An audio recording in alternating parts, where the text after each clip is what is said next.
मुश्तरका मफादात council की तश्कील 9। पहली मरतबा वज़ीर ख़जाना की जगह वज़ीर ख़ारजा कौंसिल में शामिल। वज़ीर आज़म शहबाज शरीफ की मंजूरी के बाद मुश्तरका मफादात कौंसिल की तश्कील 9 का नोटिफिकेशन जारी कर दिया गया है। 8 रुकनी मुश्तरका मफादात कौंसिल के चेयरमैन वज़ीर आज़म शहबाज शरीफ होंगे, जबकि चारों सूबों के वज़राए आला बतौर मेंबरान कौंसिल में शामिल होंगे।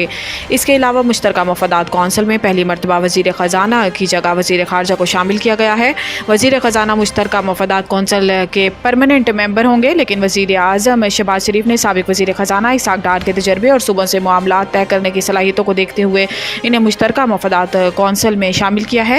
वफाकी वज़ीर ख़जाना मोहम्मद औरंगज़ेब पहली मरतबा काबीना का हिस्सा बने हैं, इसलिए इनकी जगह तजर्बाकार इसाक डार को कौंसिल में रखा गया है। नोटिफिकेशन के मुताबिक मुश्तरका मफादात कौंसिल में वज़ीर दफ़ा ख्वाजा आसिफ और KP से वज़ीर सफ़रान अमीर मकाम भी शामिल होंगे। नोटिफिकेशन के मुताबिक मुश्तरका मफादात कौंसिल 21 मार्च 2024 से वजूद में आई।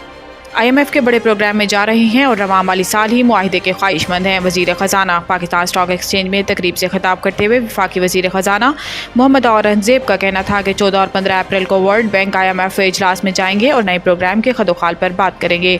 तफसीली मुज़ाकरात पाकिस्तान आकर होंगे। हम जानते हैं क्या और क्यों करना है और अब तवज्जो कैसे मरकूज़ करनी है। इन्होंने कहा है कि IMF के साथ माइक्रो इकनॉमिक इस्तेहकाम जारी रखेंगे। IMF के बड़े प्रोग्राम में शामिल हो रहे हैं। इस हवाले से IMF हुकाम से जल्द वाशिंगटन में मुलाकात होगी। IMF प्रोग्राम के हुजम पर बात नहीं हुई, लेकिन ख्वाहिश है कि रवां माली साल के इख्तिताम तक नए प्रोग्राम पर स्टॉक लेवल मुआहिदे हो जाएंगे।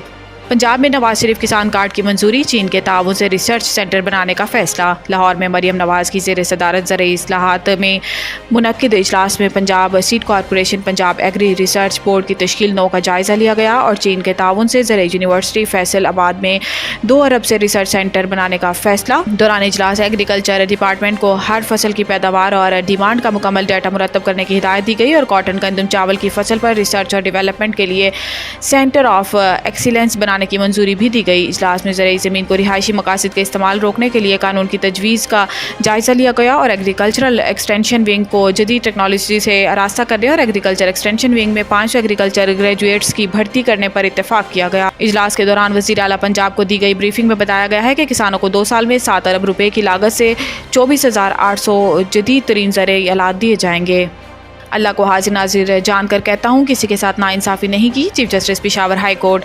Chief justice Peshawar high court justice Mohammad Ibrahim के कमरा अदालत में ख़त्मुल कुरान की तकरीब हुई, जिसमें मुल्क में अमन व अमान खुशहाली के लिए ख़ुसूसी दुआ मांगी गई। ख़त्मुल कुरान की तकरीब से खिताब में chief justice Peshawar high court ने कहा कि अल्लाह ताला हमारे मुल्क को अमन का गहवारा बना दे। अल्लाह ताला हमारे मुल्क पर रहम करे और हालात बेहतर करे। अल्लाह ताला से दुआ है कि हमारे मुल्क में इंसाफ का बोलबाला हो। जस्टिस इब्राहिम ने कहा कि कुछ अर्सा में 1000 ऐसी दरख्वास्तें सुनी जो दूसरे सूबों से आईं। अल्लाह को हाजिर नाजिर जानकर कहता हूँ कि किसी के साथ नाइंसाफ़ी नहीं की। कानून के मुताबिक हमने दरख्वास्त गुजारों को सुना। जितने साइलिन आए हैं, जिम्मेदारी लेता हूँ कि मैंने उनके साथ इंसाफ किया है।